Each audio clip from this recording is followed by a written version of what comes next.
China जब देखो लड़ता झगड़ता रहता है, कभी कहीं अटैक करता है, कभी कहीं, पता है ना तुम्हें ये पूरी दुनिया में अपना प्रभुत्व कहीं ना कहीं कोशिश कर रहा है कि मैं नंबर 1 बन जाऊं। इस पूरी दुनिया में जब ये पेंडेमिक आया तो उससे पहले 2019 तक अमेरिका नंबर 1 कंट्री था। पिछले कई सालों से ग्रोथ रेट लगातार ग्राफ बहुत आगे। अब इस चाइना को अमेरिका को पीछे करना था। बहुत लोगों का ये मानना है कि पेंडेमिक में कहीं ना कहीं चाइना का बहुत बड़ा हाथ था। एग्जैक्टली किसी को नहीं पता, पर पेंडेमिक का सबसे तगड़ा नुकसान जो झेला है वो किस देश ने? अमेरिका। आप कभी डेथ रेट का चार्ट निकाल के देखना, गूगल पर है, सबसे ज्यादा लोग कहां के मरे हैं? हम जैसे ना वैसे ही दुखी होते रहे, चीन हमारा दुश्मन। चीन को कोई मतलब नहीं छोटे मोटे देशों से, वो बस ये कर सकता है कि कब्जा करने के लिए हमसे लड़े, बाकी चीन और हमारा मुकाबला नहीं है। ये कड़वी सच्चाई है। आपके देश की सरकारें बेवकूफ बनाने के लिए कहती हैं कि चीन हमारा ऐसा दुश्मन, चीन ये। चीन को इंडिया से कोई मतलब नहीं। वो जानता है कि आप उसके सामने टेक्नोलॉजिकली कहीं टिकेंगे ही नहीं। वो आपके ऊपर सिर्फ अटैक करके आपकी जमीन को हड़प सकता है, बाकी उसका और आपका कोई मुकाबला नहीं है किसी भी चीज में। उसने आपके देश के घर के अंदर इतनी जगह बना रखी है कि आप चाह के भी चीन का कुछ नहीं बिगाड़ सकते। हम पता कितने बेवकूफ, हमारा देश कितना पिछड़ा हुआ है। हमें जब दिवाली आती है तो कहते हैं कि ये लड़ियां मत लगाओ। ये कहां से आती है? तुम सबके घरों में जो कंघे इस्तेमाल होते हैं ना, ये कंघे भी चाइना के हैं। तुम जो ये जितनी चीजें, कपड़े तो हैं ही, कपड़ों के अलावा भी मतलब जितने तुम्हारे घर के सामान है ना, इन सामानों का 80-90% हिस्सा चाइना से आता है। तुम कोई ब्रांडेड सामान की बात नहीं कर रही हूं मैं। कंघा कितनी छोटी चीज है ना, देश में जितने कंघे लगभग आ रहे हैं ना, ये सब चाइना से आ रहे हैं। कहां कहां से बाइकआउट करोगे? एक वो लड़ियां हटाने से तुम्हारा काम चल गया।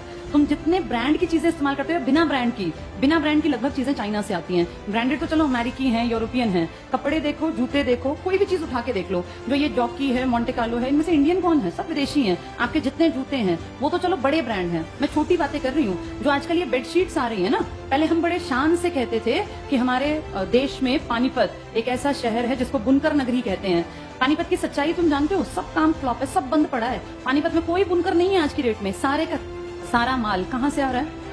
ये सारी बेडशीट्स जो है ना चाइना से आती हैं, जो पानीपत से आगे जाती हैं। और हमें लगता है कि भैया हम तो पानीपत से बेडशीट ले आए, सब चाइना का माल है। हर जगह चाइना है। किसी मॉल में जाते हो, आप देखते हो लिखा होता है स्टोर 99। इसमें ज्यादातर माल किसका बिक रहा होता है? चाइना का। आपके घर में जितना प्लास्टिक है ना, उस प्लास्टिक का सबसे बड़ा जो मार्केट है आपका देश, वो आया कहां से है? चाइना। तो इसलिए ये लड़ियों वाली एक्टिंग करना हमारा देश बंद करे और असलियत देखे। हम इतने गरीब पता है क्यों होते जा रहे हैं? इंडिया ही क्यों गरीब हो रहा है? तुम आजकल देख रहे हो महंगाई कहां बढ़ गई। जो सामान पिछले साल 250-300 का था ना, वो इस साल में 400, 450, 500 का आने लग गया। ये पिछले एक साल में महंगाई कई गुना बढ़ गई। 100 रुपए, 50 हर चीज पे बढ़ गए। ऐसा क्या हो गया? ऐसी क्या दिक्कत आ गई? तुम्हारे देश में ना सबसे बड़ी बदहाली का कारण क्या है? सरकार जानबूझ के काम नहीं करना चाहती। तुम्हारी जो मैन्युफैक्चरिंग यूनिट है ना, ये धीरे धीरे धीरे करके बंद होती जा रही हैं। किसी देश को अगर सच में आगे बढ़ाना है ना, तो वहां मैन्युफैक्चरिंग यूनिट या बहुत सारी फैक्ट्रीज ये लगानी चाहिए, क्योंकि इनसे लोगों को रोजगार मिलता है। देश को आगे बढ़ाना है तो सर्विस सेक्टर बढ़ाना पड़ेगा, मैन्युफैक्चरिंग बढ़ानी पड़ेगी। तुम्हारे जितने अपने मैन्युफैक्चरिंग के स्टोर थे ना, जहां फैक्ट्री जहां बनता था, ये कंघे भी नहीं बनते हमसे। हड़प्पा वालों के टाइम पे कंघे हमारे पास थे, खुद बनाते थे, नाव बनाते थे। तुम आज सड़कों पे जितनी गाड़ियां देखते हो, देख रहे हो धीरे धीरे मारुति का परसेंटेज घट रहा है। पता है तुम्हें ये बात? पहले मारुति अकेली देश का एक बड़ा परसेंटेज, और मारुति अकेली नहीं थी। मारुति के साथ क्या था? सुजुकी कहाँ की है? जापान की। अब मारुति सुजुकी से ये हीरो होंडा, जापान की तो थी, हीरो मोटोकॉर्प्स जो बन गई है, उसने अपना शेयर वापस ले लिया। आप ये देखो, इसका पहले पूरे मार्केट पे धाक थी और हर घर में जो गाड़ी खड़ी होती थी वो मारुति की थी। धीरे धीरे अब गूगल कर लेना, इसका परसेंटेज पिछले 8 से 10 सालों में घट गया, नीचे आ गया। और अब बाकी जो ब्रांड है ना, इनका परसेंटेज धीरे धीरे बढ़ने लग गया। अब जितनी सड़क पे गाड़ी चलती है तो अलग अलग देखो, अलग अलग कंपनीज की हैं। तो ये सब चीजें जो बाहर से आ रही हैं, आप सोचो जूते ब्रांडेड पहनने लग गए, कपड़े बाहर के आने लग गए, आपकी कंघी भी बाहर की आ रही है। कितना सामान आपका बाहर से, यानी आपकी मैन्युफैक्चरिंग यूनिट बढ़ रही है या खत्म हो रही है? देश को आगे बढ़ाना है तो सबसे बेसिक है कि आपके पास कौन सी यूनिट लगी हुई हो? मैन्युफैक्चरिंग। और आपको ना चाइना ने इतने बड़े लेवल पे बेवकूफ बनाया हमारे देश को, हमें पता ही नहीं चला। आम आदमी इतना पढ़ा लिखा है नहीं।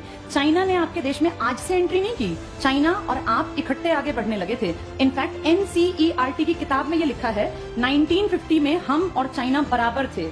वो हमसे बहुत आगे नहीं था। आप भी अच्छे देशों में थे, अच्छे इन द सेंस आपके अंदर कैलिबर था। 1950 से और आज हम 2022 में हैं। चाइना दुनिया का नंबर 1 देश है और भारत अपनी गरीबी से जूझ रहा है, भ्रष्टाचार से जूझ रहा है। भारत हर घटिया चीज में टॉप में रहता है, चाहे भ्रष्टाचार की लिस्ट बन ले या कोई इस तरह की लिस्ट, उसमें आप सबसे पीछे हो गए अच्छी लिस्ट में, और खराब लिस्ट में आप टॉप 5-7 में आ जाओगे।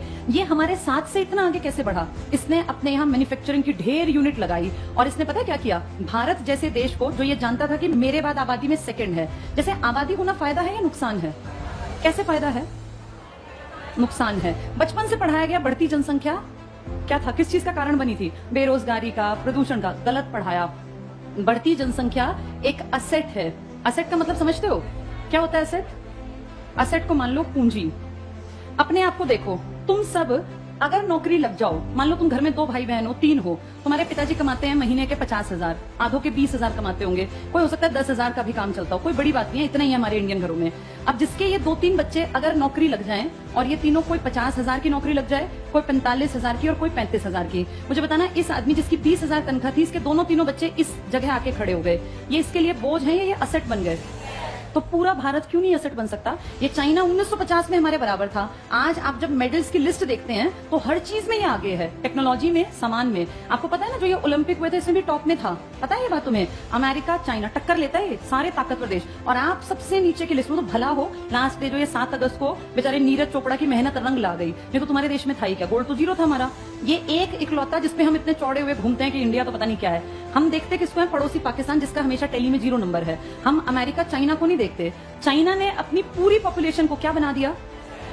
इसने ये सोचा जब जनसंख्या ज्यादा है ना, तो हर एक आदमी कीमती होना चाहिए। मेरा हर इंसान जो इस देश में, या तो वो खेल में निकल जाए, या वो प्रोडक्शन में आगे निकल जाए, मैन्युफैक्चरिंग यूनिट में, या वो बिजनेस कर ले, या वो अच्छी नौकरी कर ले। हमने क्या सोचा? बचपन से मुझे याद है हमेशा पढ़ाया गया, बढ़ती जनसंख्या एक अभिशाप है, बढ़ती जनसंख्या से बेरोजगारी बढ़ती है। यही पढ़ा ना, बचपन से दिमाग में ठूस दिया कि बढ़ती जनसंख्या बोझ है। चाइना ने अपने हर बच्चे को सिखाया कि हर किसी को असेट बनना है। जो हमारे साथ, तुम्हारे साथ जो बच्चे बड़े हुए ना, वो चाइना में तो पॉजिटिव चीजें सोच के बड़े हुए, और हमारी पीढ़ी ये सोच के कि बढ़ती जनसंख्या, बढ़ती जनसंख्या, तभी तुम पीछे रह गए।